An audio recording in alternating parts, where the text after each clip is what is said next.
The dignitaries have arrived. Let us all welcome them with a round of applause.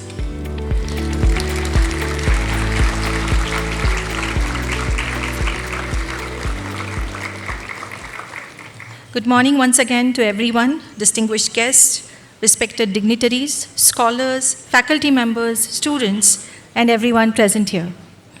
I am Dr. Sophia Gaikwad, head of the Symbiosis Teaching Learning Resource Center, and it is indeed a privilege to be here. It gives me immense pleasure to welcome you to the inaugural ceremony of the Internationalization of Higher Education Conference, Transnational Education in Transition, Practices, Policies, and Perspectives. Today, we are gathered here at a time of rapid transformation, technological changes, shifting geopolitical realities, and evolving educational landscapes. Yet, even in these turbulent times, education continues to build bridges across cultures and nations. Universities have always been places where ideas travel, where dialogue replaces division, and where knowledge becomes a shared global endeavor. At Symbiosis International University, this philosophy has long been guided by the timeless ideal of Vasudhaiva Kutumbakam, the world is one family. This idea reminds us that education is not merely about institutions or degrees, it is about human connections that transcend borders. On this note, I would like to invite you to watch a short film that reflects Symbiosis International University's journey, vision, and global engagement. This is the story of a man who dared to dream and persevered to make his dream come true. The story of a visionary Indian who made an enormous difference to the lives of thousands of students all over the world. The story of Dr. Shantaram Balwant Muzumdar, the founder of Symbiosis. It began one afternoon when Dr. Muzumdar, rector of the boys' hostel at Pune's historic Ferguson College, saw a girl student stealthily passing a small parcel through the window to a boy. Suspecting mischief, Dr. Muzumdar went to the room to investigate. What he found left him disturbed and distressed. The girl had gone there to provide food to a Mauritian student suffering from jaundice. The incident left a deep impact on Dr. Muzumdar's mind and a void in his heart. He was so moved that he resolved to improve the plight of foreign students studying in India. Symbiosis was thus born in 1971 from Dr. Muzumdar's dream to create an educational institute where students from across the world would live, study, eat, and play together in an atmosphere of peace, harmony, mutual respect, and acceptance of cultural diversity. An institute from where foreign students would return to their countries as friends and ambassadors of India. Dr. Muzumdar, himself a professor of botany, chose the name symbiosis, the word biologists use to describe a mutually beneficial relationship between two living organisms. The guiding philosophy behind his endeavor was Vasudhaiva Kutumbakam, or the world is one family. Over time, Symbiosis has come to dwell not just within the walls of its many institutes, but also in countless hearts the world over. A world-renowned, multicultural, multilingual, and multidisciplinary educational institution, Symbiosis now has state-of-the-art campuses in Pune, Bengaluru, Noida, Nashik, Hyderabad, and Nagpur. Symbiosis has ranked among top 25 universities in India. The university has multiple institutions in diverse disciplines of study: law, management, computer studies, medical and health sciences, media and communication, humanities and social sciences, education, engineering, architecture and design. The university is also in the forefront of research in diverse areas such as advanced legal studies, waste resource management, stem cell research, nanoscience and nanotechnology, medical image analysis, behavioral sciences, applied artificial intelligence, entrepreneurship and innovation, media and creative industries, climate change and sustainability, Urban Studies, and Ambedkar Studies. Symbiosis Center for Corporate Education, Pune, offers recognized long-term and short-term programs for the corporate fraternity. Symbiosis School for Online and Digital Learning, or SSODL, offers UGC entitled and AICTE approved programs. Dr. Muzumdar also established a memorial and a museum in Pune to commemorate the life and ideas of Dr. Baba Sahib Ambedkar. Symbiosis is also known for its unique Afro-Asian Cultural Museum, a treasure trove of cultural, historical and artistic heritage that showcases the beauty and diversity of various countries. Symbiosis International University remains on the cutting edge of technological advancement and innovation, offering advanced facilities to its students, faculty and staff.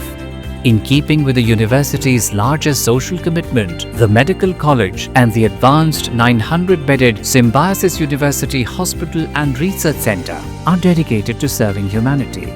Symbiosis International University also has a presence in Dubai, offering several specialized academic programs powered by highly qualified faculty and a strong industry-academia interface.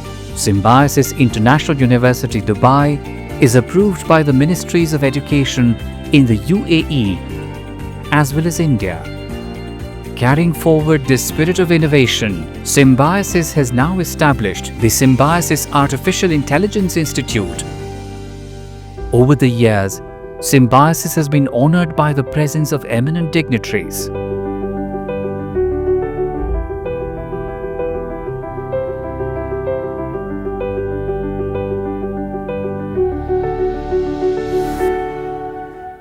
In March 2022, on the proud occasion of the Golden Jubilee of Symbiosis, the Honorable Prime Minister of India, Shri Narendra Modi, inaugurated Symbiosis Arogya Dham.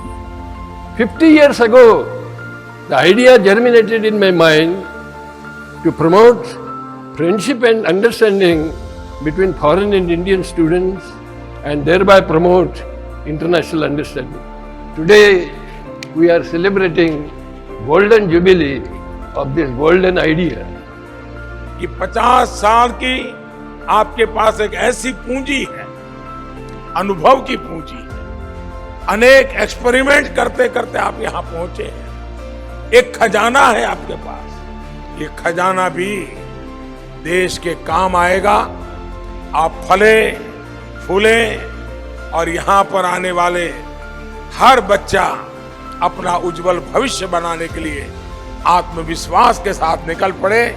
बहुत बहुत धन्यवाद, बहुत बहुत शुभकामनाएं। Symbiosis International University is truly internationalizing education, empowering every student to become a catalyst for change, a beacon of hope, and a force for a better world. For Symbiosis International University, the world was, is, and will always be its family. Vasudhaiva Kutumbakam.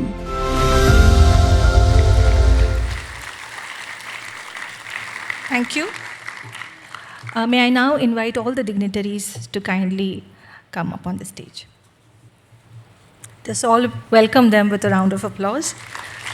We have the Pro-Chancellor, Dr. Vidya Arorikar, Professor Ian Martin,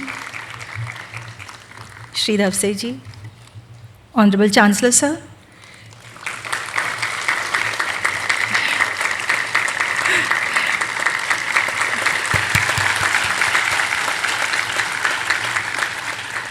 Honorable Vice Chancellor, Vinay ji, and Dr. Fernandez. Welcome. We will now begin the ceremony with the traditional lighting of lamp, symbolizing the triumph of knowledge over ignorance. May I invite all our distinguished dignitaries and guests to kindly come forward and join us for the lighting of lamp.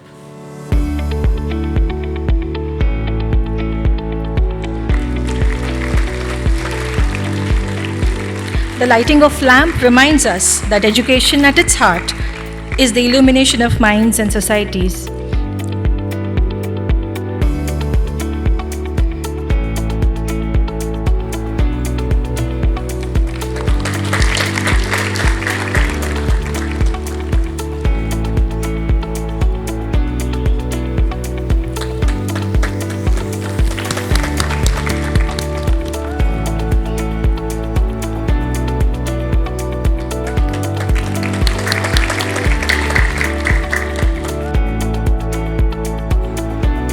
Thank you, everyone. Dr. Vidya Erodikar is the Honorable Pro-Chancellor of Symbiosis International Deemed University and the Principal Director of Symbiosis Society, leading one of India's most internationally engaged higher education institutions. A prominent advocate of internationalization of higher education, she serves on key national policy bodies, including the University Grants Commission and the Central Advisory Board of Education.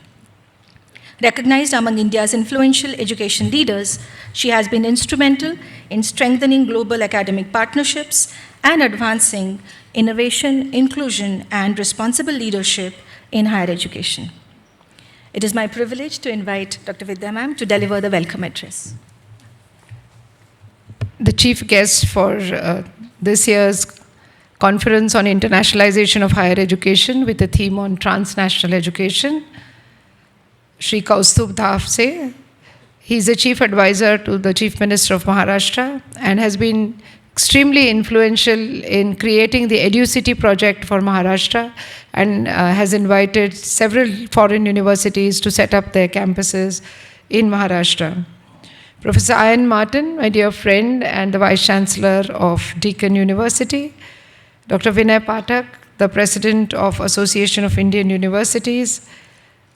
Dr. Muzumdar sir, the President, Founder and Chancellor of Symbiosis International University. My dear friend Ashwin Fernandez, who has been elevated to be heading the whole of South Asia for QS World Ranking Agencies.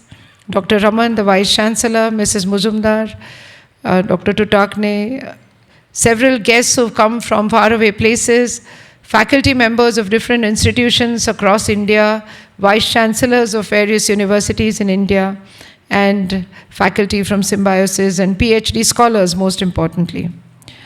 It gives me great pleasure to welcome all of you to this beautiful campus of Symbiosis International University on this beautiful day where we are celebrating internationalization of higher education.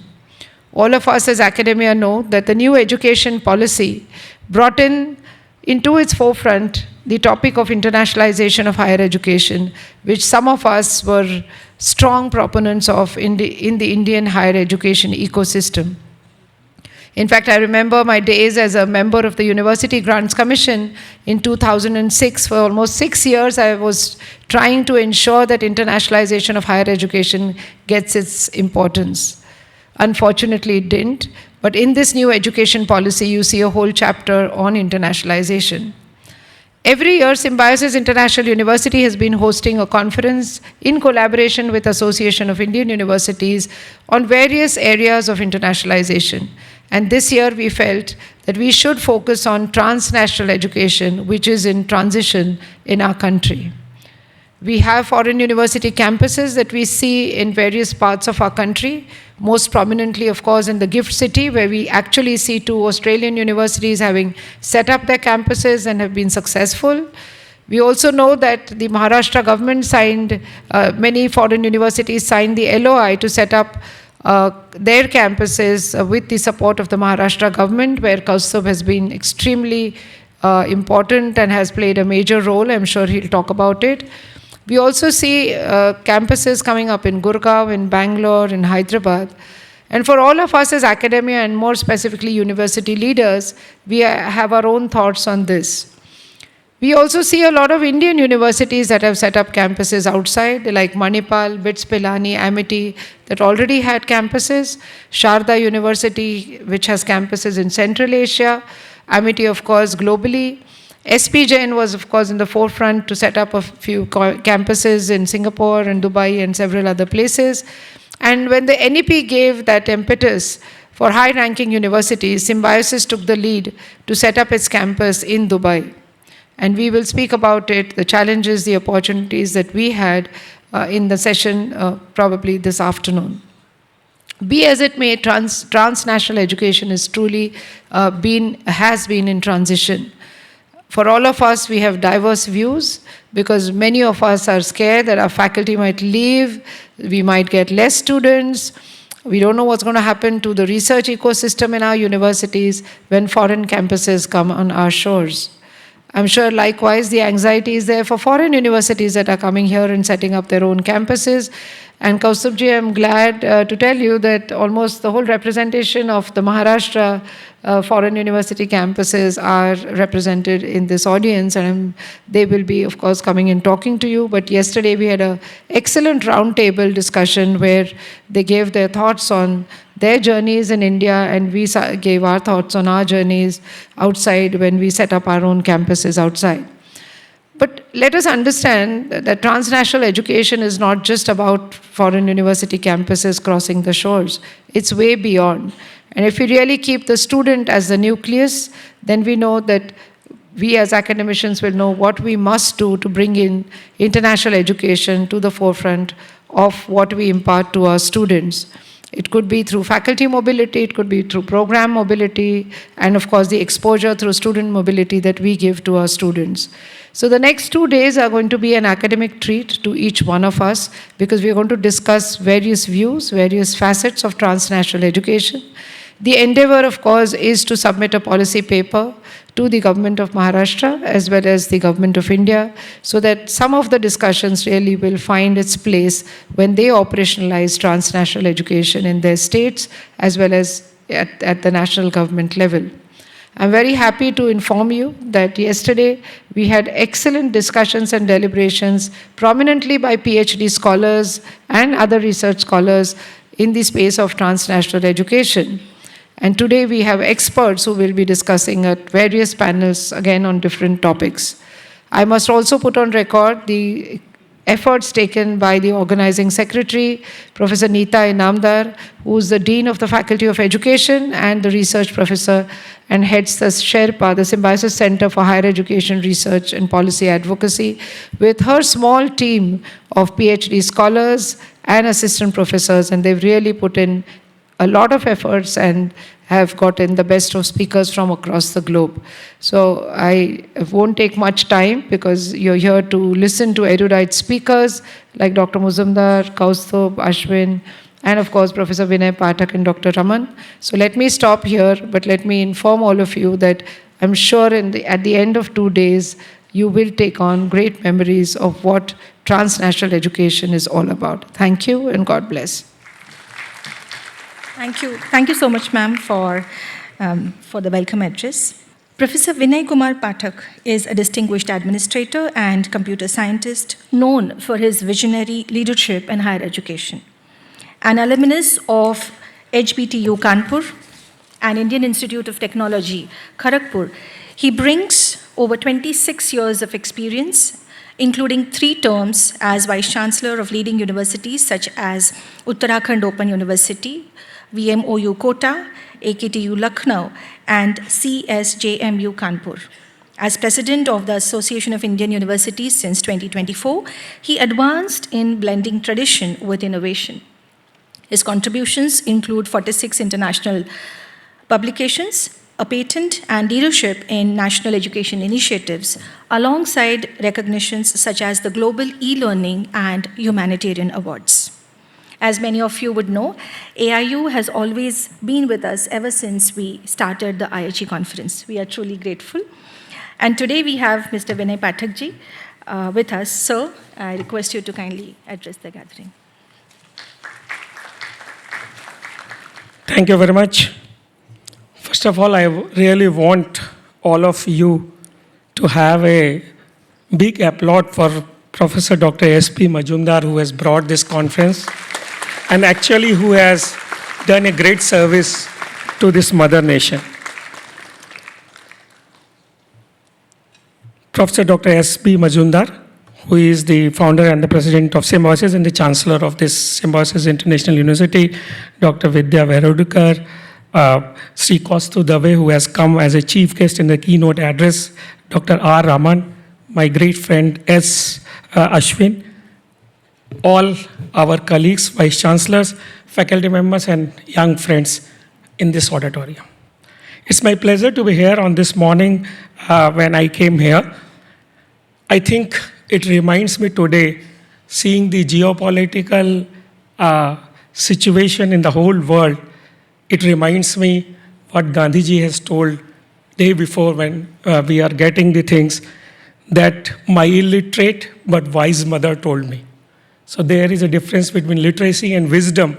And of course, it reminds me from this last 30 days on the war kind of a thing, that we need education, literacy, technology, or we really need wisdom to live in this humanity and to save this planet.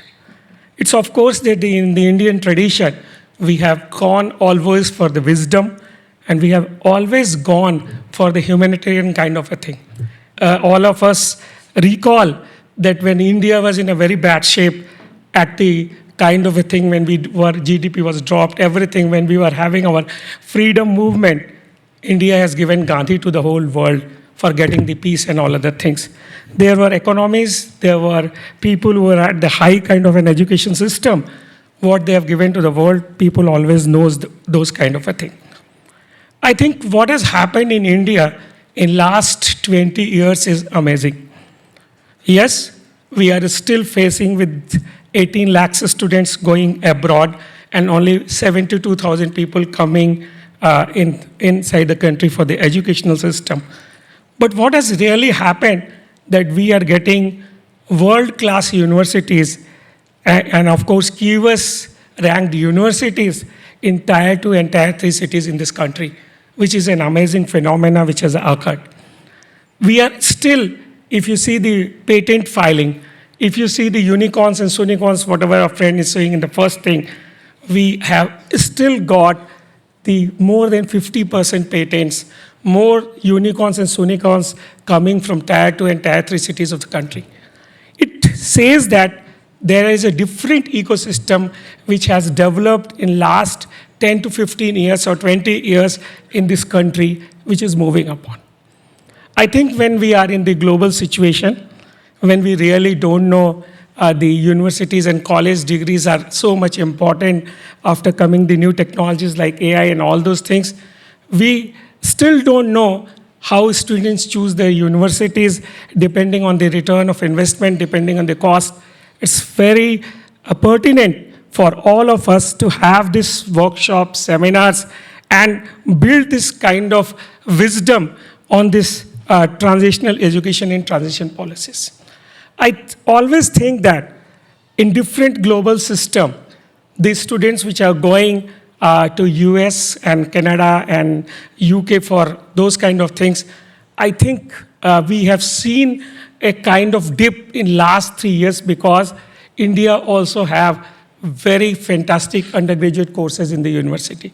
It's not only of IITs and IIM, but it's also of the pertinent universities, and thanks to the universities like Symbiosis who has developed such a kind of a thing that people have to choose who are going for internationalization versus the Indian degrees in those kind of an education system. I think it's also a time for all of Indians to introspect and see that in which areas we can really explore and get the international universities or get the international students. It is not always true for all of us to just say that US or European people will come, but there are a lot of countries who really admire and who have got cultural ethics. And in the morning, or I think in the short film, we have seen that there is an African museum. I think there are a lot of countries who aspire India in the cultural values, in the traditional values, and we should be a host and we should invite them for the kind of the courses which we have. I think this is the time when Indian university has to take a front end getting those things. Vidyaji has strictly told that different kind of a mobility is there, but with the new technology coming, and I am also thinking that there is a virtual mobility, which we have not taken care of. There is a virtual mobility and we are all connected. So there are connections in the physical mode, there are connections in the dual degrees, but there are connections in the virtual mode where we also do a lot of co-researches and co-things. I think this seminar will serve very important kind of platform, and always Symbiosis is in the forefront of giving the kind of direction to the national policies and the international policies and the policies which are for a good education. I think in Indian civilization, it is always imbibed ano bhadra kartavyo yantu vishwata, This is not today we are thinking, this is from the Rig Veda's time. We say, let noble thoughts come to me from all the directions and all the sides of universe. I think we will get, and in another 10, 15 years, we will be a destination for international education. We will have an international hub because I know two things, what is best in this country.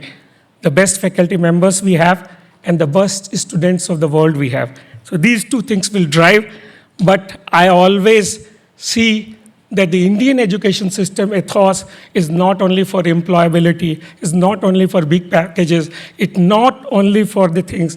We want education, we want to develop education, but the education with values which can survive with the humanity.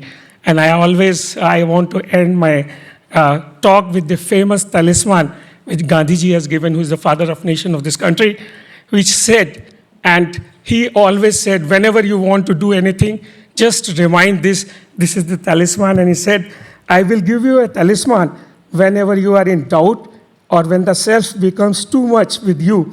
Apply the following test. Recall the face of the poorest and the weaker man. And I think this symbiosis also started with the first kind of script in the movie. Weakest man whom you have seen and ask yourself in the step you contemplate is going to be of any use to him. Will he gain anything by it? Will it restore him to control over his own life and destiny? In other words, will it lead to Swaraj for the hungry and spiritually starving millions? Then you will find your doubts and yourself melting away, and you will rise and do the right thing. Thank you very much for inviting me. Thank you. Thank you so much, Vinayji. It is my great pleasure to call upon our next speaker, Dr. Ashwin Fernandes, Chair, QS India and Vice President, Strategic and International Engagement. Dr. Ashwin Fernandes is Chair of QS India and Vice President of Strategic and International Engagement at QS Quackerly Simmons. Let me do the honors. He works closely with universities across Africa, the Middle East, and South Asia to strengthen institutional quality, rankings, and global engagement. Dr. Fernandes plays a key role in developing the QS Arab Nation University rankings, and also has founded QS iGauge, India's first nationwide higher education rating framework. A frequent speaker at global education forums, he is also the author of India's Knowledge Supremacy, The New Dawn. So we welcome you. Thank you. A very good afternoon. First and foremost, my deepest respect to Professor S.P. Majumdar, sir. I have watched your journey, and you're an inspiration to Indian higher education. And the international students we see here today are really a testament to what internationalization in practice should be. So a round of applause to you, sir. Thank you for having me here at this inaugural. Also to Dr. Vidya Ravadekar, my dear friend, to Dr. Vinay Pathak, Shri Kaustubh Davse. I've spent some time understanding Maharashtra's vision towards beyond Viksit Bharat in US last 2 weeks ago.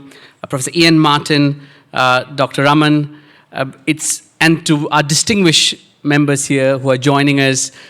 I'm really, again, happy to be here at this pivotal moment where an institution which is actually living the internationalization dream is actually bringing people together to discuss the future of internationalization in practice. I would like to talk three things, and I'll make it very short because I know we have an inaugural here. When we're looking at internationalization in practice, we need to first ensure that it has to be inclusive. And India has come out of colonization, went through New India, and today is at a time in our journey where we are looking at becoming developed to the Viksit Bharat mission. As we move forward, while we introduce internationalization, we have to ensure that no one gets left behind. So inclusivity is important. The second is tolerance. And I just came from China, and I would like to share with you a small incident which happened, which tolerance is really key towards internationalization. I was at a dinner with a a senior member of a university in China, and we were talking of India's space mission. And I was boasting to him that, see, India sent missions to Mars and Moon at a fraction of price what US actually produces a movie. And I said, what is China doing, And he said, unfortunately, we have the technology, we have the institutional culture, but we don't have the tolerance for failure. And I think that is what India brings through its journey, is the tolerance to accept risks, the tolerance to understand that we are going through a phase. So while we're looking at internationalization and bringing these international campuses in, all of them might not be successful. Some of them may be more successful than other. But the tolerance what we have to bring them in and ensuring that they're part of the journey is going to be important. And the third is we have to be visionary. And that's what, there can be a lot of arguments on international campuses coming to India, but IBCs are perhaps not the only method for internationalization. There are several other mechanisms. What we also need to look at is how we can uplift those in a second and third tier cities. While most of our IBCs are coming to the main hubs in India, there is a great opportunity at the grassroots levels in India, and that's what our internationalization vision should look at. Through the last 6 weeks, I know Symbiosis has a campus in Dubai, we've seen how geopolitics can impact what we have planned. And I will leave you with a quote from the former president of the US, Eisenhower. And he said, plans are worthless, but planning is everything. And as we come today to discuss plans for the future, it might all, again, not succeed. Some may succeed more than the others. But the process of planning, the process of discussion today, will set the tone of how we're going to navigate the future as geopolitics shapes and reshapes the perspective of how countries should collaborate. And it is a moment for India to step up. With 19 IBCs already announced in India and over 700 partnerships through various twinning programs and others which have been identified, and I'm sure there are much more through the MOUs which are signed. It is a moment for India to rise.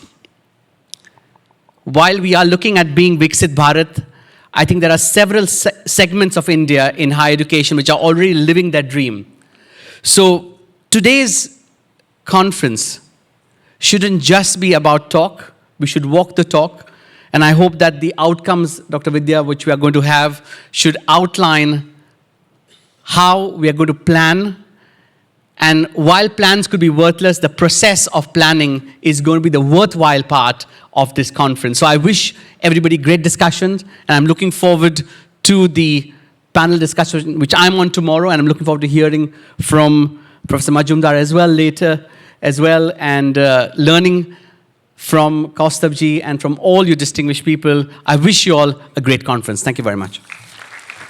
Thank you so much, sir. Indeed, a pertinent thought and such a beautiful reminder of what we as a nation stand for and our core strengths.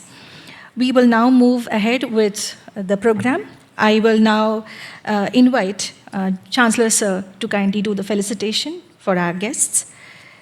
I request Honorable Chancellor Sir to felicitate Shri Kaustubh Davseji.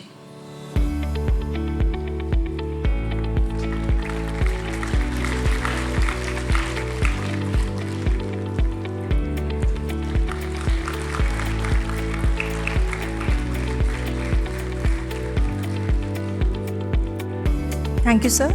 I request Chancellor Sir to felicitate Dr. Vinay Pathak ji.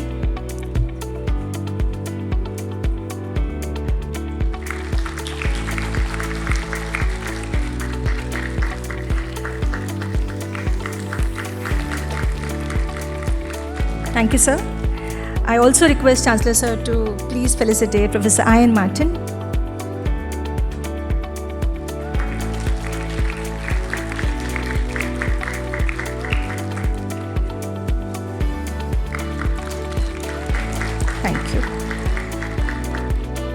Sir, may I also request you to kindly felicitate Dr. Ashwin Fernandez, sir.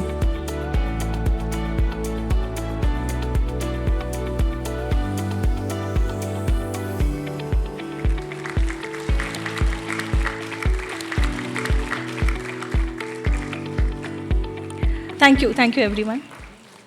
Symbiosis is a home to students from 85 countries and all parts of India. To symbolize this harmony, we will now have the international students come in and present their flags to our guests. I request the students to come on the stage. We have students from the following countries: Afghanistan, Bangladesh, Bhutan,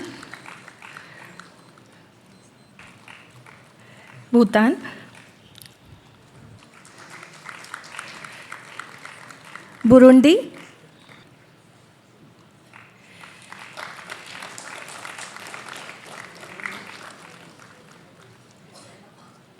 Chad,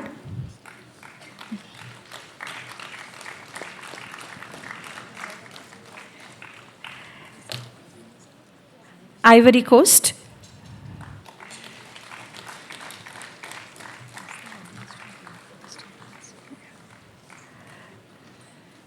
Ethiopia, Fiji. Let us all cheer for the students. The Gambia, Ghana,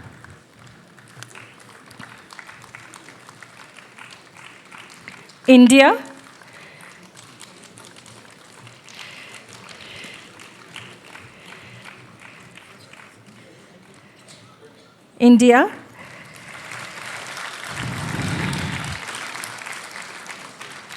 Kenya,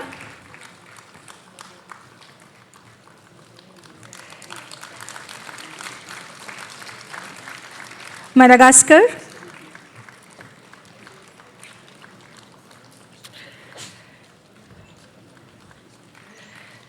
Mauritius,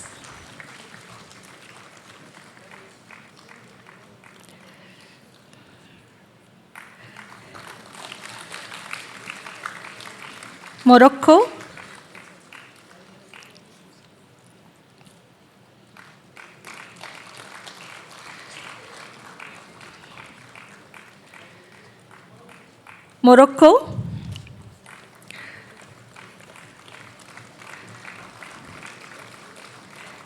Mozambique,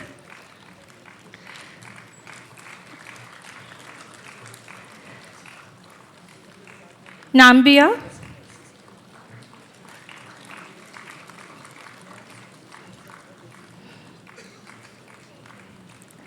let us continue to cheer our students.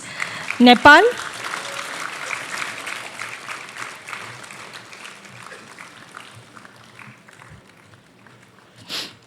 Oman, Russia,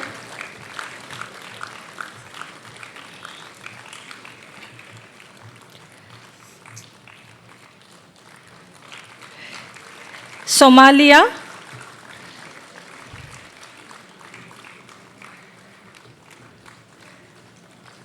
South Sudan,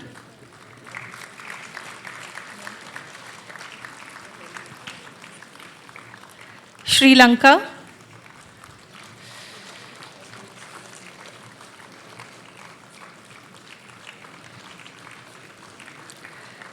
Sudan,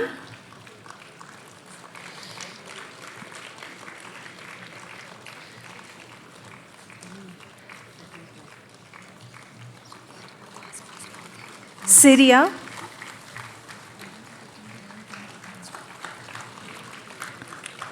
Turkmenistan,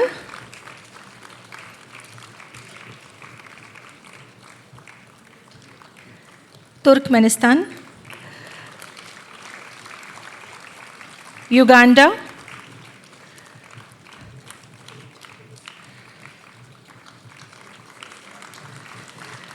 Uzbekistan,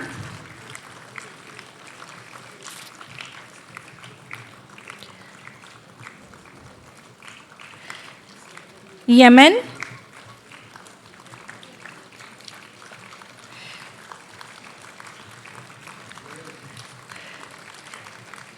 Zimbabwe.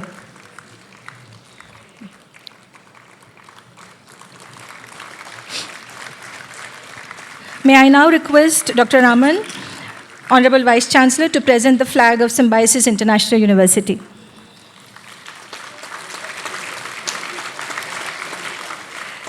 I also request Chancellor Sir to present the flag of the United Nations to our Honorable Chief Guest.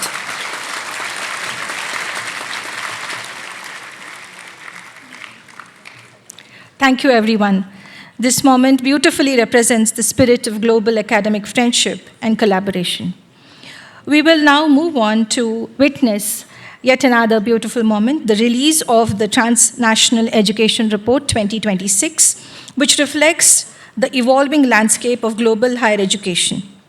This report is an outcome of a study carried out under the mentorship of Dr. Vidya and Dr. Neeta, in which the scholars have studied 6 higher education hubs from across the world. I invite the dignitaries to release the report. I also invite Dr. Neeta and the scholars, Ms. Bhuvesha, Ms. Icha, and Mr. Wali Rahman Rahmani, an Afghan student who is pursuing his PhD at our university.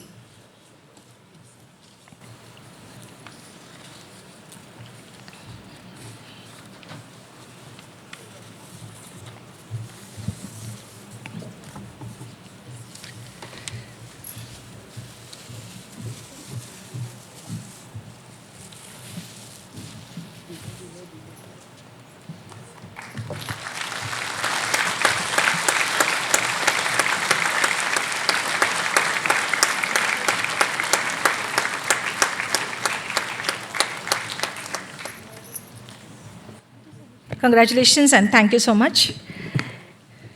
It is now my privilege to invite our keynote speaker for the inaugural session, Shri Kaustubh Dhavse, who is the Chief Advisor to the Chief Minister, Government of Maharashtra, where he leads strategic initiatives in investments, policy implementation, and special projects. As head of the Chief Minister's War Room, he has driven high-impact development programs and facilitated large-scale project execution. His efforts have contributed to the state of Maharashtra emerging as a leading destination for foreign investment. An alumnus of the Harvard Kennedy School, he brings experience across government, policy, and corporate sector. Sir, we request you to kindly deliver. Good afternoon. What can I say? I'm absolutely overwhelmed. This is such a fine the whole setup, the way it has been organized, this institution, the warmth, the hospitality, and the core purpose of delivering great quality institution with the heart. That's what Symbiosis stands for, and it's my proud privilege to be here.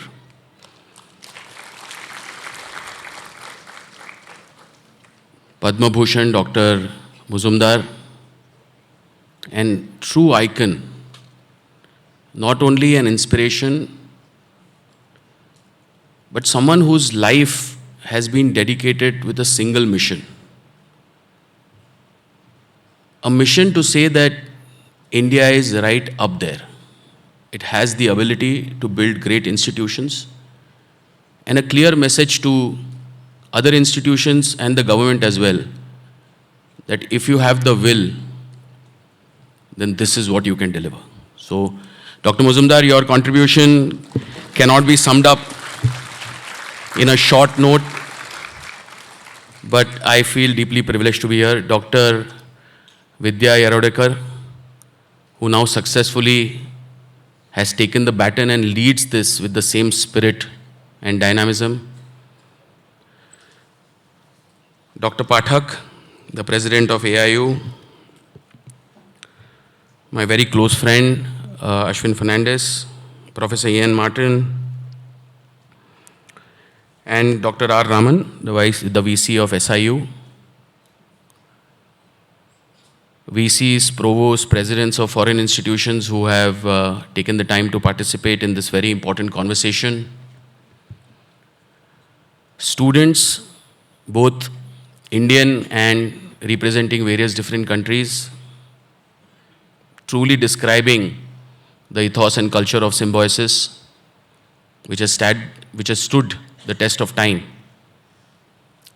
Ladies and gentlemen, आणि माझे प्रिय पुणेकरांनो,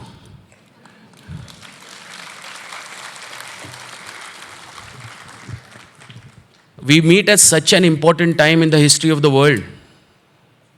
And we are all witnessing here from our cozy homes in India,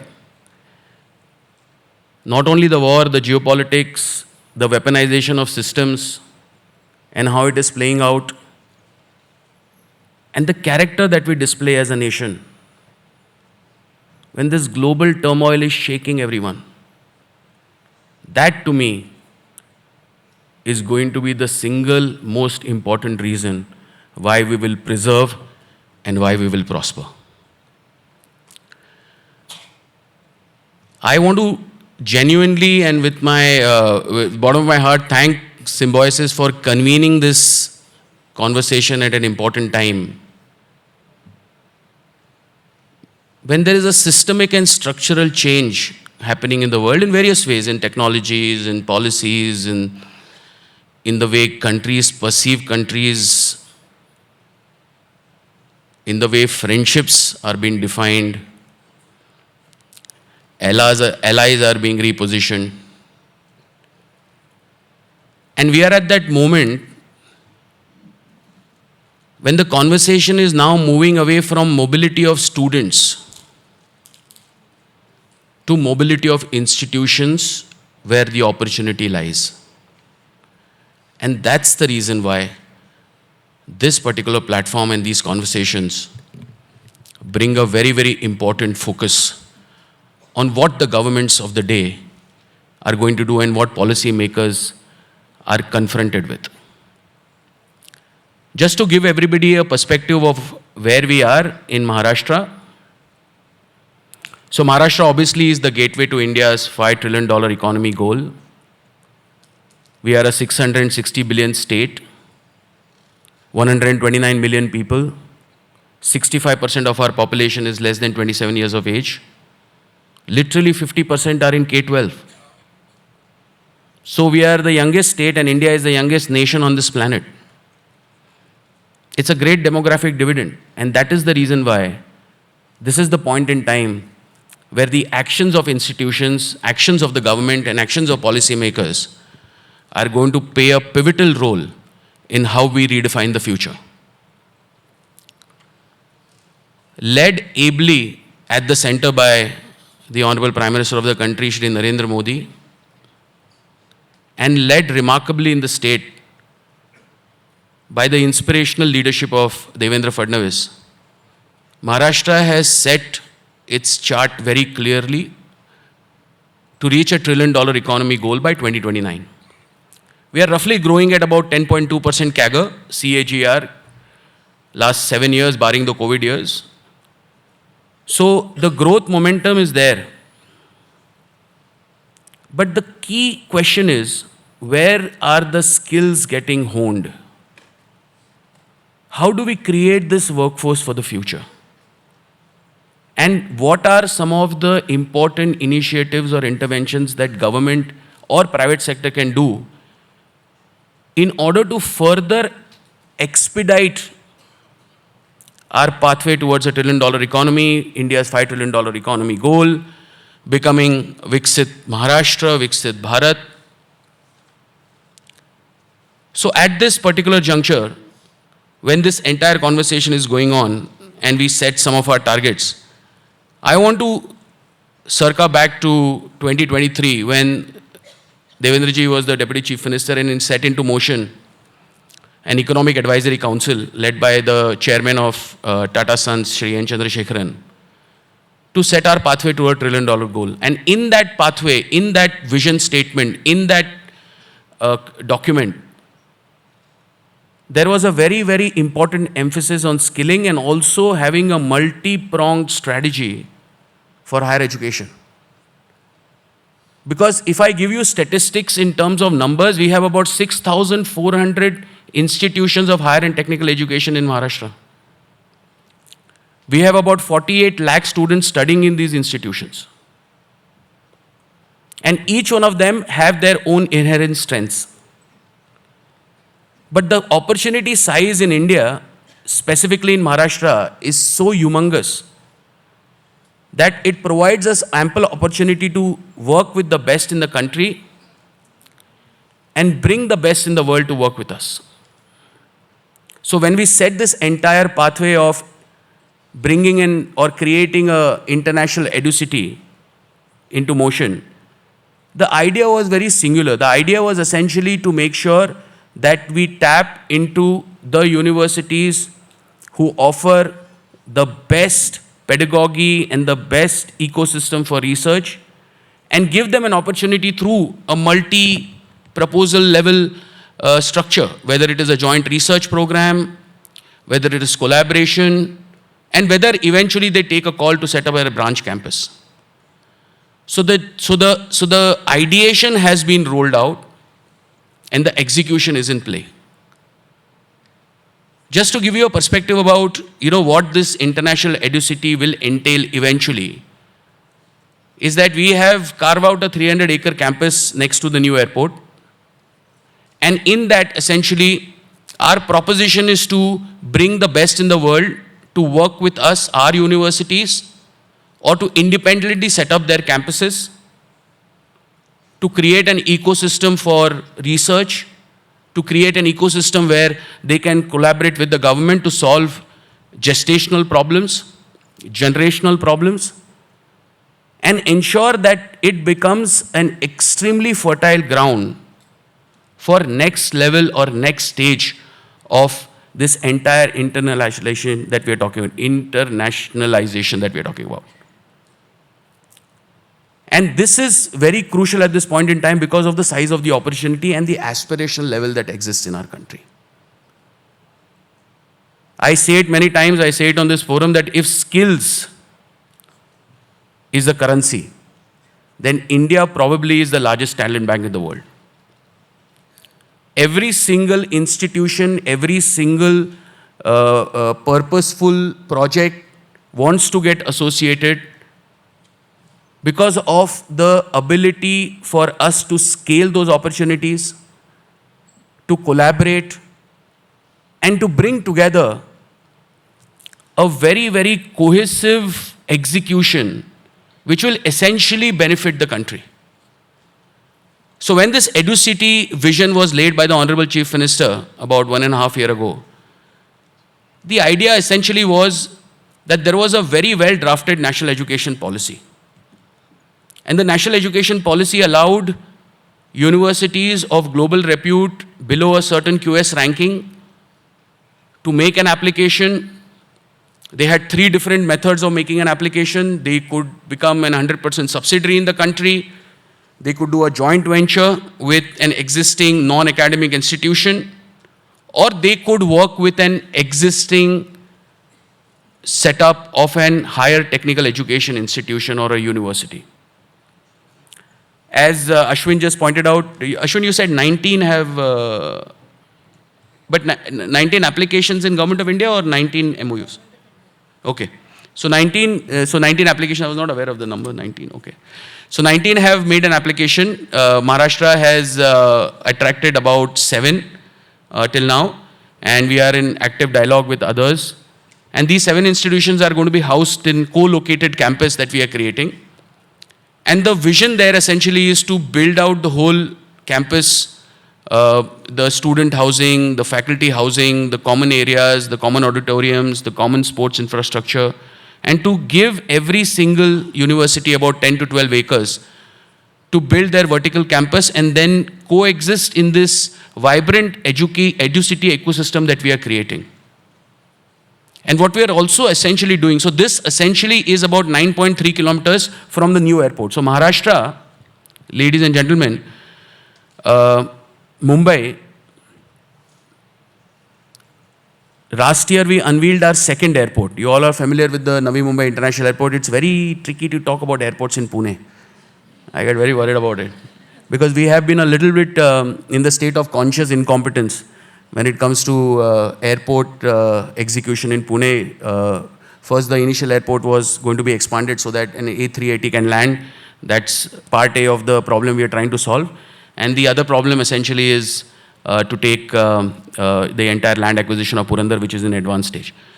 But airport, the Navi Mumbai International Airport, which currently serves about 21 million passengers, all domestic, is slated to serve about 93 million passengers by 2030.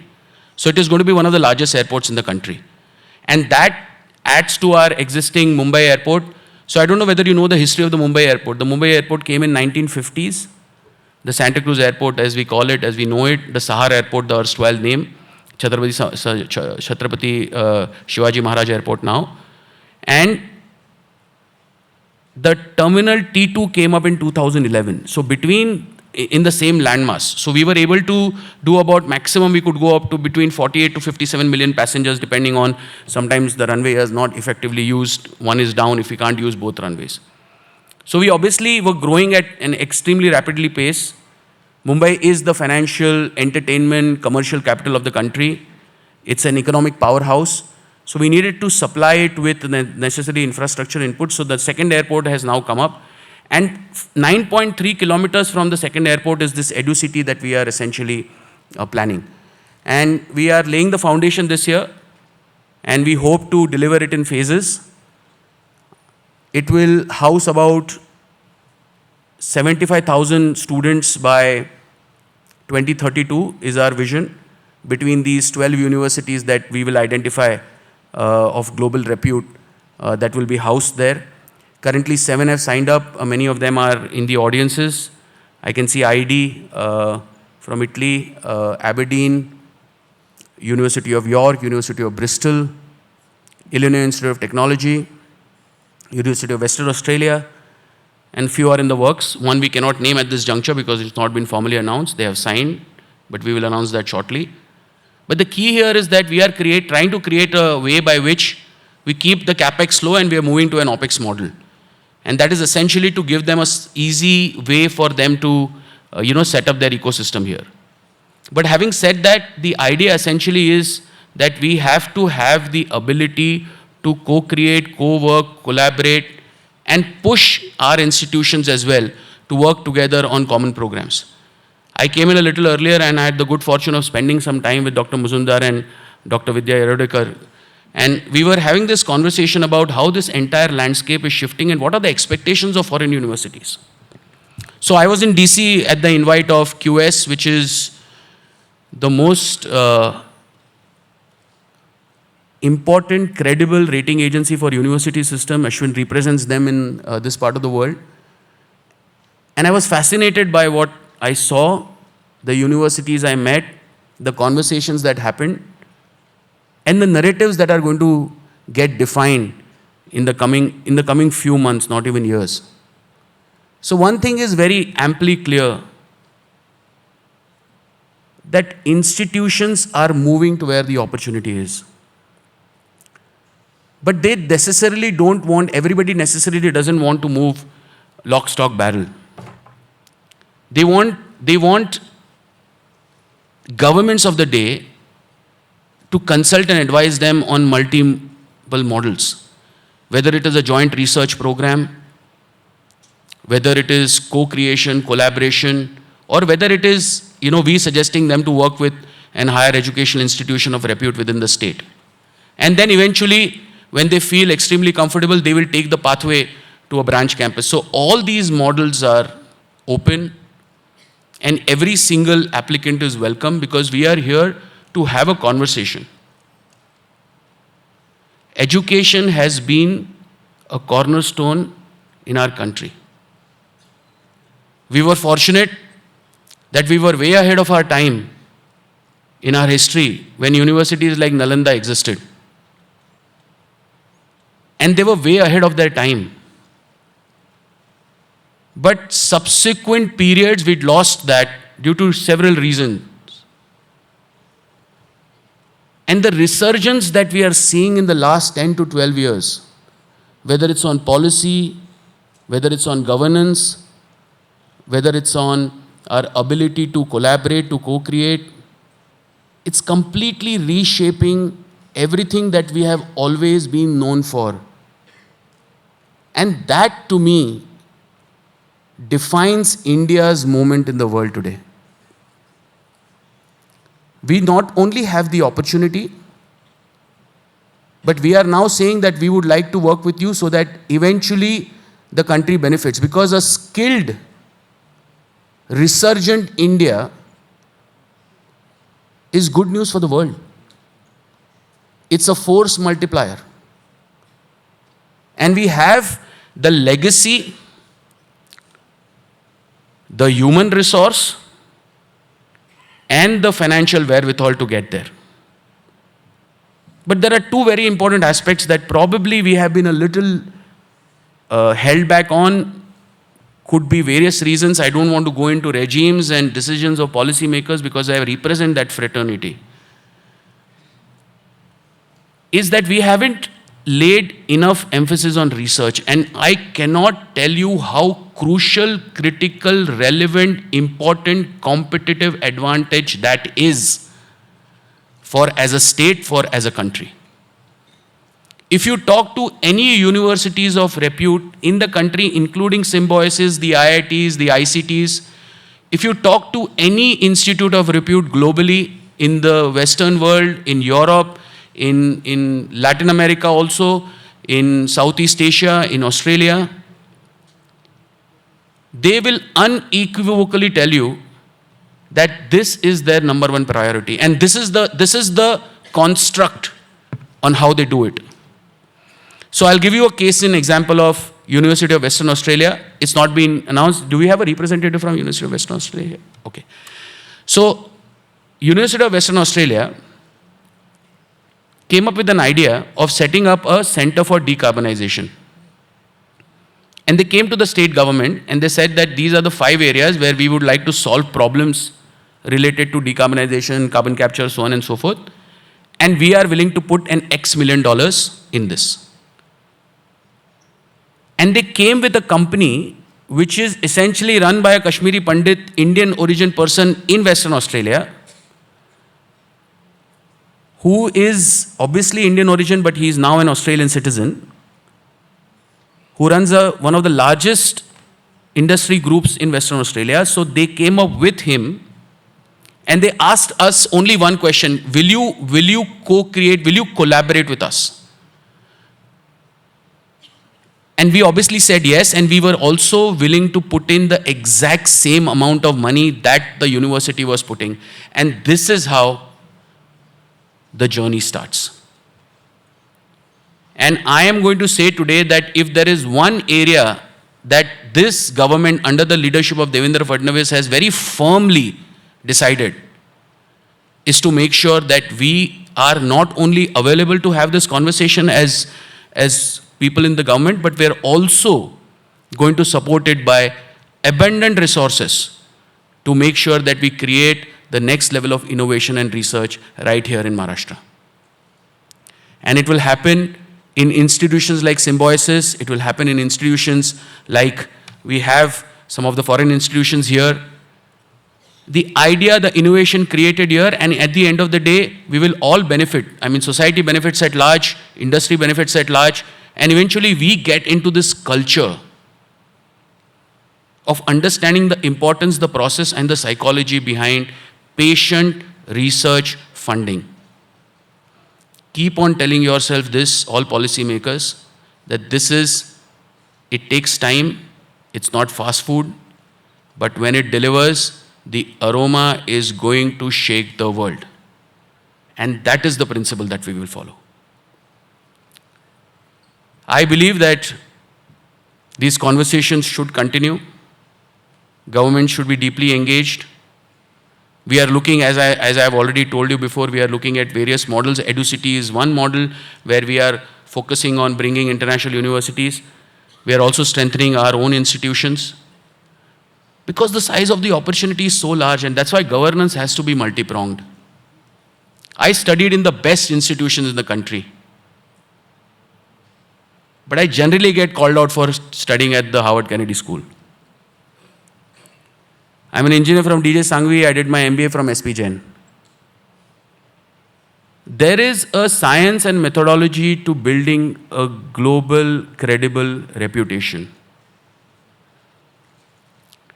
I wanted to see how the West thinks about policy, and that ardent desire drove me to study at the Kennedy School.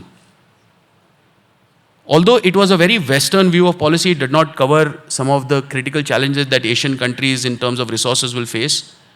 And there used to be a great dialogue on climate funding because my thesis was science and politics of climate change. And one of the recurring conversations was that they used to say that, Asia, Africa is going to be funded with umpteen amount of green funds. And when you look at their framework, they put all of these countries in high risk. So when it is high risk, you don't fund. What is more riskier? Not funding or adapting to a model which comprehends support?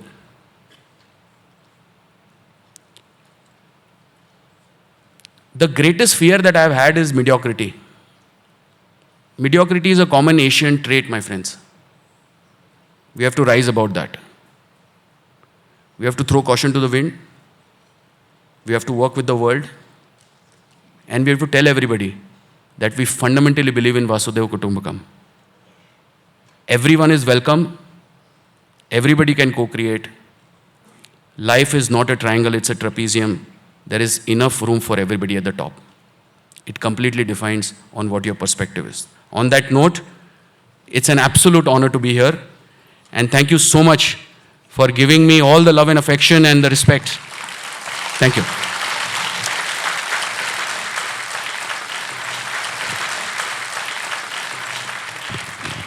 Thank you so much, sir. It indeed was very inspiring. We now move on to a special announcement. Professor Martin commenced as Vice Chancellor and President of Deakin University in July 2019. Previously, he led Anglia Ruskin University in the UK and has held senior roles at the University of Auckland, including Head of Surgery and Deputy Vice Chancellor of Strategic Engagement. A trained surgeon, he transitioned to medicine to university leadership, motivated by his belief and the power of higher education to transform lives and communities. And he is here to showcase the power of collaboration. May I invite Professor Ian Martin, who has to kindly address the gathering and also announce and to award the Deakin Vice Chancellor's Meritorious Scholarship. Thank you very much indeed. Distinguished colleagues, friends, I'm humbled and honoured to be standing before you here. I'm only going to say a few words, but they're going to reflect on Deakin's 34 years of working in India, with India and for India. This is undoubtedly our university's most important national-to-national relationship, and it's built on a number of things that I think when we start to talk about transnational education, we need to reflect on. The first of those is TNE has to be a partnership model, not an extractive model. For too often, we've seen TNE as an extractive model where the benefits flow predominantly in one direction. And if that continues, we may as well all give up tomorrow. Partnerships work when there are three characteristics that are met. Firstly, the partners have shared goals. Secondly, there are shared benefits. And finally, the partners are both prepared to invest. And when I say invest, it is an equal investment, but that doesn't necessarily mean it's an equal investment of money. It's an equal investment of commitment, time, expertise, and money. And that can be balanced out. But our learnings from 34 years here, if you try and do TNE partnerships without those three principles, you will fail. Second thing is the pace of change at the moment. Universities have been around for thousands of years, but in 7 years, the universities in India have probably changed more than they've changed in, I don't know, the last 200, 300 years. And that is largely due to the vision and the enablement of NEP. And pretty much everything that we're doing in India now has been strengthened by what became possible in 2020 through NEP. Without that, so much would just simply not be possible. And I remember sitting down in 2019, reading the draft NEP, thinking, well, if this comes to fruition, we can do all sorts of things. I have to say we didn't believe it, and at that time, I was being reminded this morning that I said, at that time, I can't see Deakin ever having an international branch campus in India. It's just not going to be possible. I was proved a little bit wrong. So I think that sense of try things, be willing to fail, be willing to adapt and change, and do it with a partnership mindset is, I think, what matters the most. The second thing, and a number of speakers have commented on, the challenge for all of us is that the opportunities are almost infinite in India at the moment. The population is growing so quickly, the national aspirations, the economic aspirations are growing so rapidly that it is very easy to get drowned in opportunity and forget that opportunity doesn't matter, it's delivery that matters. So identify things, focus on them, and deliver in partnership, and be prepared to change. Starting the first ever IBC has been a journey, and it's a journey where so much has changed even in 3 years. The branch campus that our first cohort graduated from 2 weeks ago is a very different place than it was 2 years ago when they started, because we've learnt, and we've learnt in partnership, and that is going to continue. The second thing is the scope of that potential means that I have a very strong view that international branch campuses are not going to take away from the core business of Indian institutions. We simply can't operate at the scale that this country is going to need over the next 20 years. We can be partners, but I think also we can be a catalyst. That small amount of a chemical you drop into an experiment to change the characteristics and performance. And I think that's going to be one of the most interesting and exciting things, is what does that catalyst function look like for our education mission, for our research mission, and our translation mission? How do we take the knowledge we create, we explore, we develop beyond our walls and make a difference in the communities we have beyond that? As I said, I could talk for a very long time, and I'm not going to talk for much longer. It's easy for me in my role to talk about institutional partnerships, to talk about high-level government-to-government relationships, meeting with key leaders, to talk about the big picture. But if we've learnt nothing from symbiosis, it is the fact that the big picture is nothing more than an amalgam of tens of thousands of individual students and individual academics' journeys. And I want to finish up with talking about the scholarship and why it matters, primarily because it brings back from the high-level political, notional, conceptual idea to what we do is there to make a difference to individuals and communities and support students on their educational journey. We invest a lot in scholarships for Indian students. Why? Mainly because it enables journeys to take place that couldn't take place otherwise, and we benefit enormously. Those who are awarded a VC's meritorious scholarship will come to Deakin, they'll study with Deakin, but I would say almost without fail, they give back to our institution far more than we invest through the scholarship. They are the next generation of leaders. They are the next generation of thinkers. They play a role far, far, far more important than their actual number. So it is an absolute pleasure for me today to announce the Vice-Chancellor's meritorious scholarship for this year and have it awarded, because it does represent what we're about. So I'd like to invite Ms. Alakia to come up to the stage to collect a very large check. The student receiving this scholarship is from our Institute of Media Studies, SCMS Pune.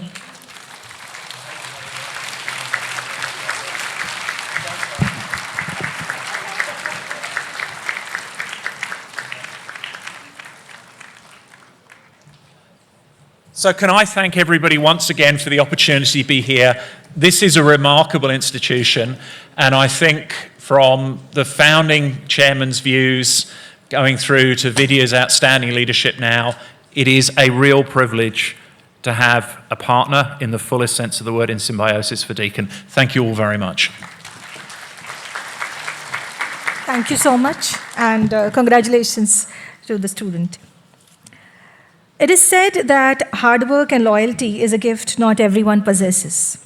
And rightly so, because 55 years ago, it was the dedication, hard work of one person his loyalty to his own dream, a dream called Symbiosis, which came into existence. And today, thousands of family members of Symbiosis joyfully and proudly have their share in this beautiful journey.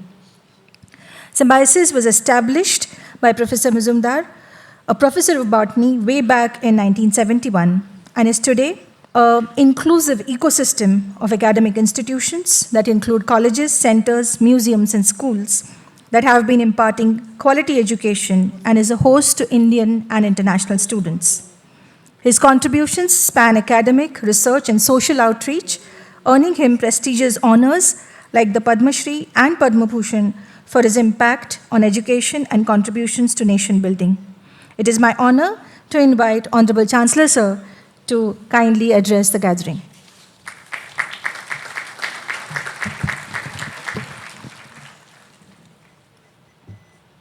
Namaste to all of you. Mr. Kaustubh, do you say? Professor Martin, Vinay Kumar Pathak, Dr. Vidya Yarodekar, Dr. Ramkrishna Raman, Dr. Nita, Dr. Ashwin Fernandez of QS, distinguished invitees and friends. For these 2 days, a hectic activity is going on regarding the policies, practices in higher education. And I can see so many professors, vice chancellors, academicians, researchers coming together, discussing and debating various aspects of higher education. There must be someone, though he invisible, must be responsible for this organization. It's not a joke to organize such talented academicians together and motivate them to submit research papers. Let me tell you one thing. That person is Nita Inamdar. Nita Inamdar is there? Please come.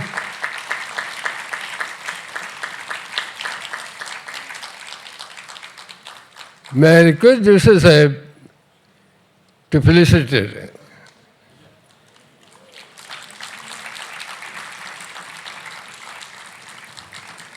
Come. Go to him.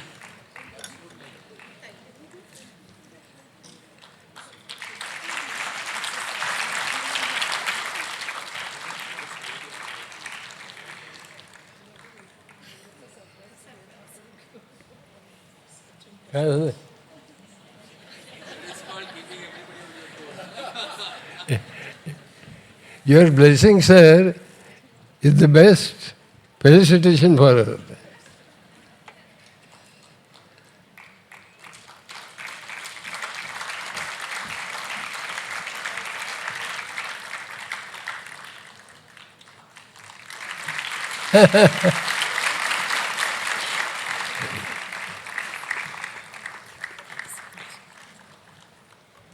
Every year in Maharashtra,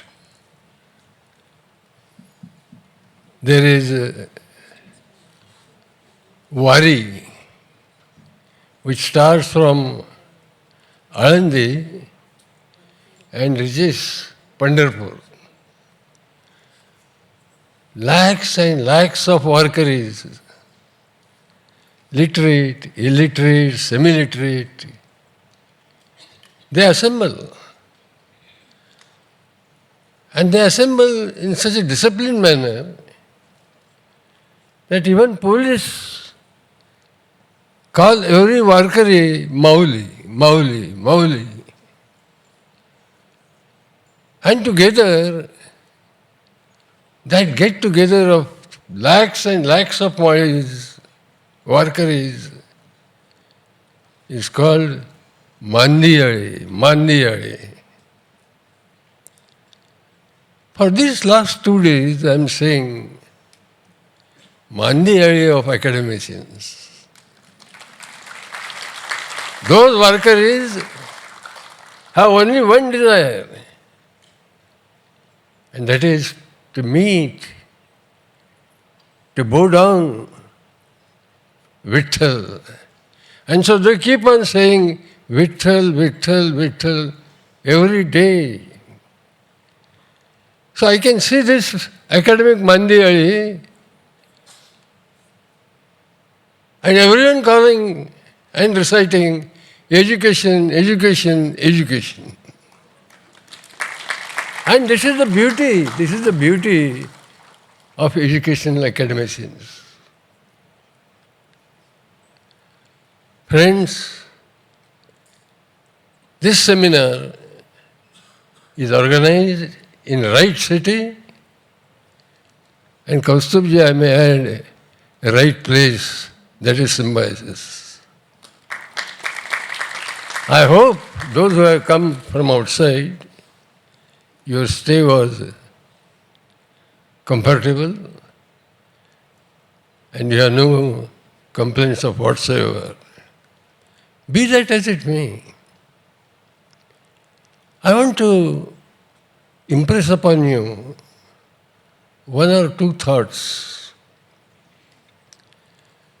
When higher education conferences are held, very little mention or even no mention is given to school education.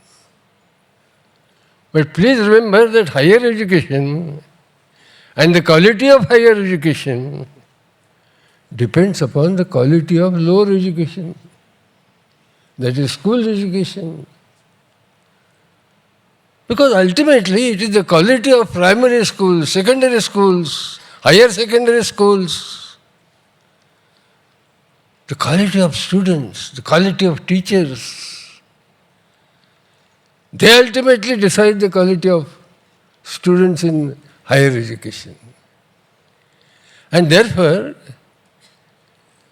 all of us must pay salute to the committee headed by Dr. Kasturi Rangan for taking cognizance of this fact. And therefore, if you see this particular leaflet,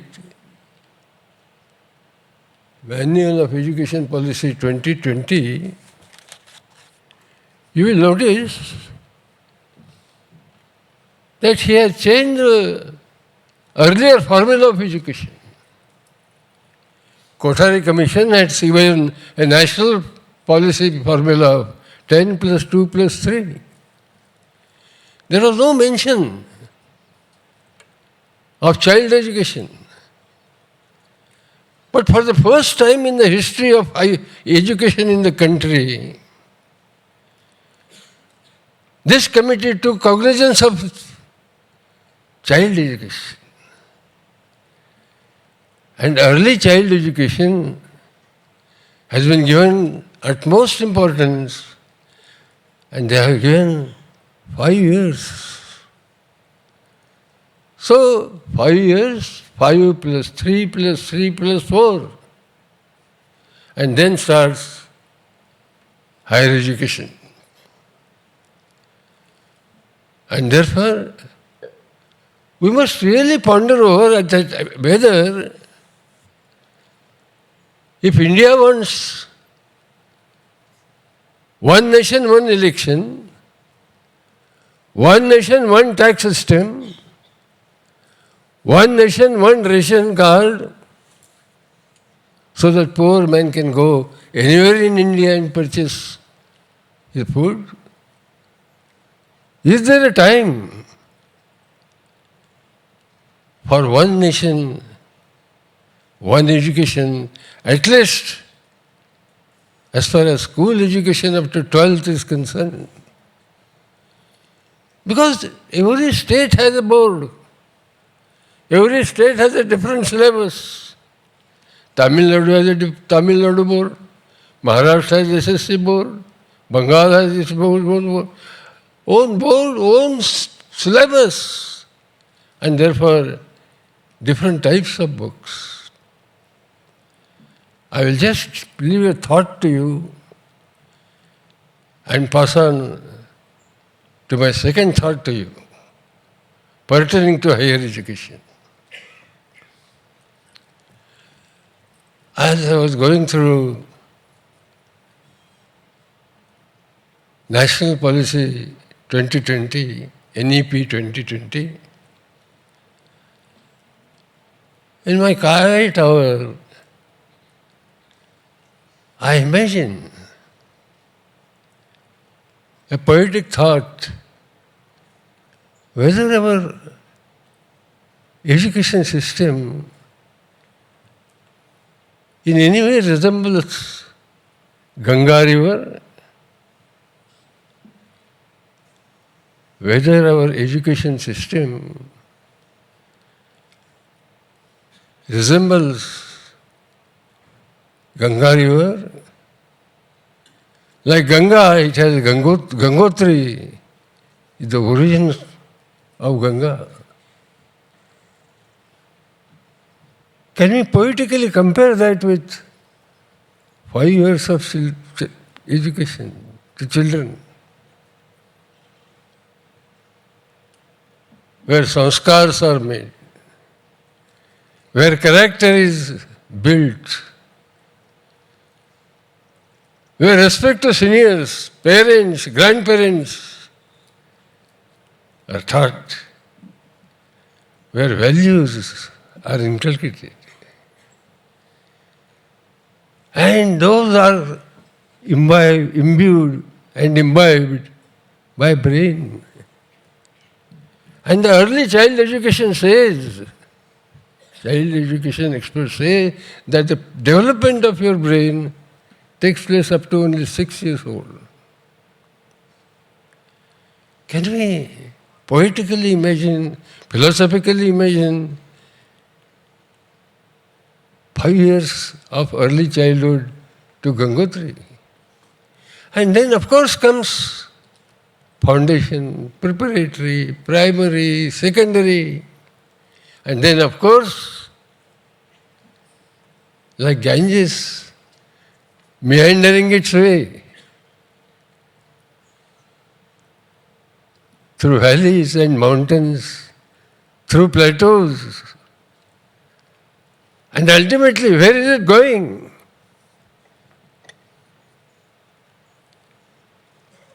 It is going to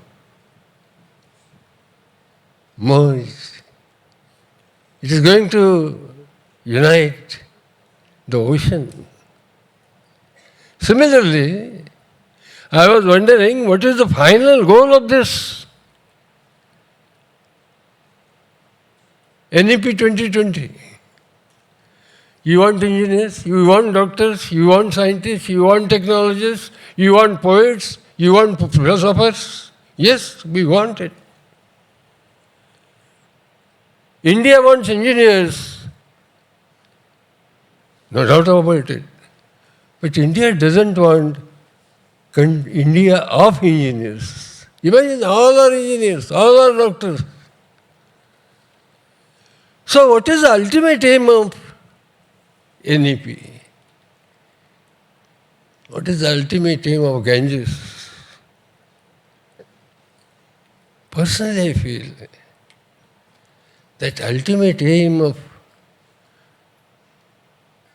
Ganga is not to dissolve herself. You know, before she is close to the ocean, she is little afraid. She says whether I will lose my identity. And then still she merges into the ocean. And then suddenly she realizes, oh yes, this is what I wanted. This is what I wanted means to meet ocean is not to dissolve, but to unite, to be like an ocean, to be a part of ocean. And therefore, this education policy, ultimate aim is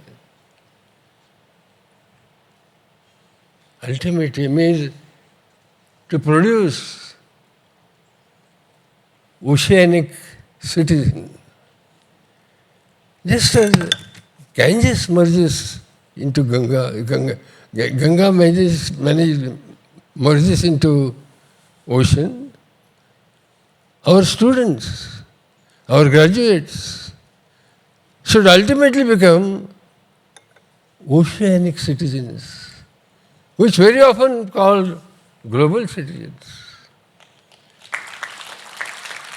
Because like many countries, oceans are also interconnected. Oceans have no borders. Oceans have their fauna and flora. Oceans have their own peculiarities. Oceans are rich. Ratnakar, they call it. It is in the ocean that Samudra Manthan took place. It is through the oceans that many good things came out.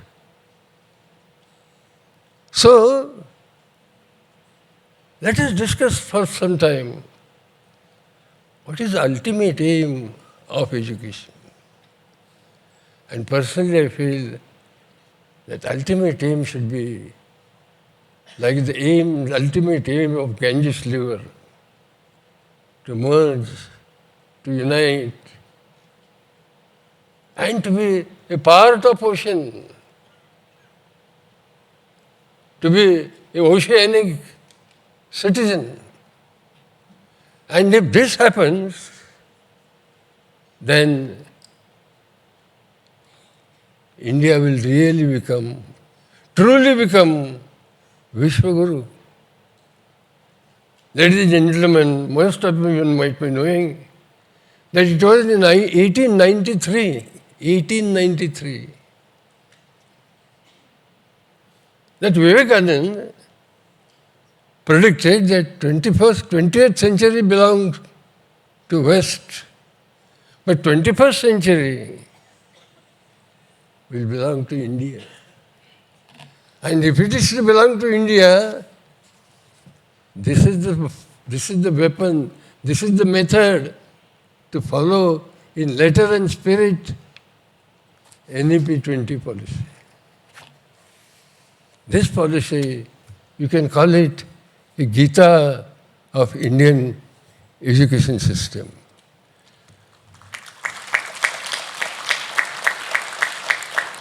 So, you may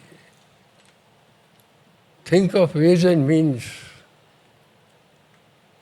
to achieve the aims of higher education, but ultimately we should also discuss and debate the ultimate aim of good education, and that is to produce oceanic citizen or global citizen. My request is, and very often, Kaustubji, I become sometimes very dreamy, emotional. I myself don't understand how as a professor of botany in Ferguson College in 1971 thought of this word, symbiosis, living together of two different plants or animals for mutual benefit. Symbiosis is coexistence. Symbiosis is collaboration, cooperation. And then also I thought that what should be the motto of symbiosis? What should be the vision of symbiosis? And then suddenly, there was no guru before me. My intuition told me it should be Vasudhaiva Kutumbakam. World is one family. And, ladies and gentlemen, it is only oceanic citizen or global citizen who can only think that world is one family. So ultimate aim is not only to produce global citizens, oceanic citizens, but to see to it that there are no conflicts, there are no wars, there are no upheavals of any kind. Today, my friends, it may become a dream. Some of you might find it, Dr. Majumdar is talking nonsense. Some of you may feel that I am talking utopian thoughts. But this has been our country, which has produced, which has made many things, many impossible things possible. Ladies and gentlemen, if you ask me, the best contribution, the best expertise of our country is knowledge, jnana, buddhi. And the best ambassador of peace from India is Buddha. So Buddhi on one hand and Gautam Buddha on the other hand are our two heroes, two gods whom we should strengthen. Their philosophy should be studied. And it appears that such thoughts, although you may find it little utopian, still you should discuss it, debate it, because it is only discussion and debate which will ultimately lead our education to its desired goal. Thank you so much, and God bless. Thank you so much, sir. That is what a visionary educationist is. And we are so privileged to have sir as the Chancellor of our university, always peer leading and guiding us. I now call upon Honorable Vice Chancellor to deliver his closing remarks.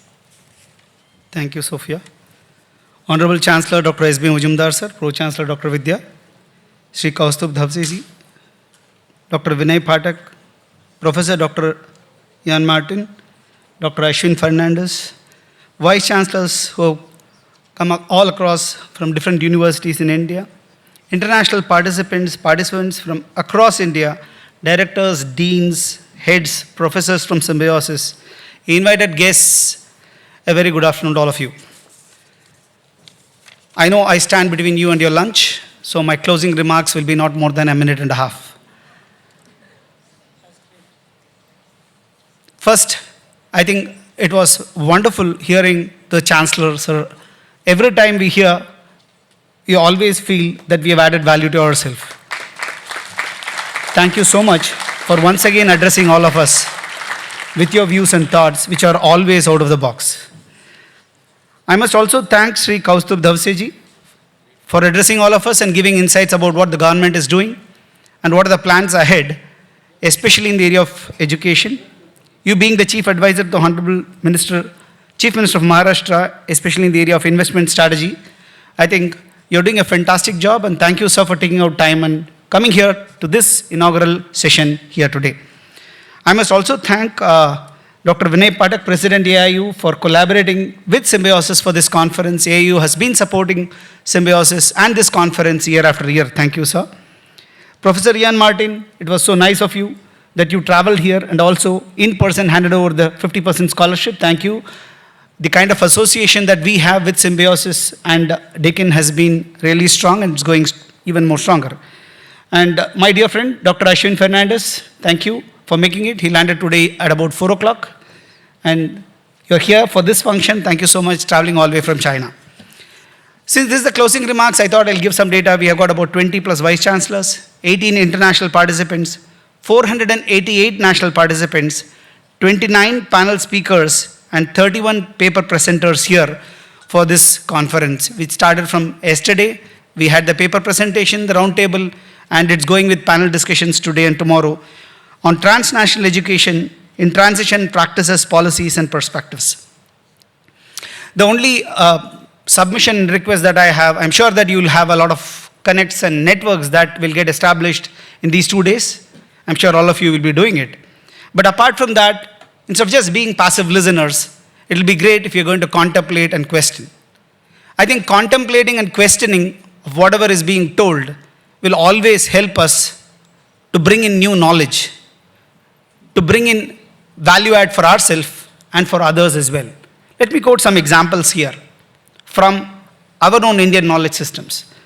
Parikshit question Sukarishi, output was Bhagavatam. Valmiki question Narada Muni, output is Ramayana. Yudhishthir question Bhishma, output is Vishnu Sahasranama. Maitreya question Parasara, output is Vishnu Purana. And almost all of you know this. Arjuna question Krishna, the output is Bhagavad Gita. So every time there is questioning, if Arjuna thought that I'll not question, how will I? I'll just go and follow. I think we would not have got this knowledge repository called Bhagavad Gita with us today. So whatever be the panel discussion, I think we'll have to contemplate and question. That will help us to create knowledge and possibly help us to give the report, which is a knowledge-filled report, to the government of Maharashtra. I think you will do that well for sure in the rest half of the day and tomorrow. Thank you so much.